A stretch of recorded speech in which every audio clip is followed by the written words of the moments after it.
আপোনজনৰ সৰু সুৰা কথাত মনত আঘাত লাগি অলপতে মন বেয়া বা দুখ লাগি যায়।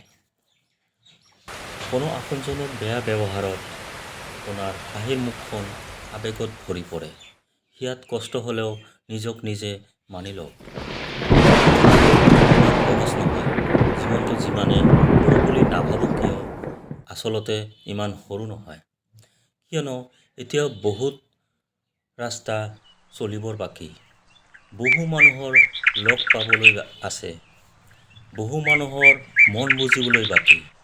চলন্ত জীৱনত আপুনি পাব বাধা। মানুহৰ ব্যৱহাৰত কষ্টও পাব। বহু মানুহৰ পৰা আকৌ আনএক্সপেক্টেডো পাব।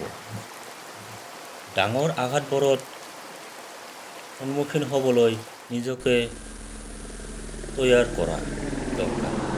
সৰু সুৰা কথাবোৰ সহ্য কৰা দৰকাৰ। কষ্ট হ'লেও ডোন্ট কেয়াৰ মনোবল অনা দৰকাৰ। কাৰো সৰু সুৰা আঘাতবোৰক নেগেটিভভাৱে নলৈ আশীৰ্বাদ হিচাপত লোৱা দৰকাৰ। সৰু সৰু আঘাত দিয়া মানুহবোৰ নাথাকিলে নিজকে 60 চনত কেনেকৈ কনভাৰ্ট কৰিব আপুনি কওকচোন। ডাঙৰ ডাঙৰ বেদনা থকা জীৱনটো মুৰ্দা হোৱাতকৈ সৰু সুৰা বেদনা পাই সহ্য কৰি নিজকে নিজৰ জীৱনৰ ঢাল হিচাপে ব্যৱহাৰ কৰক। ধন্যবাদ।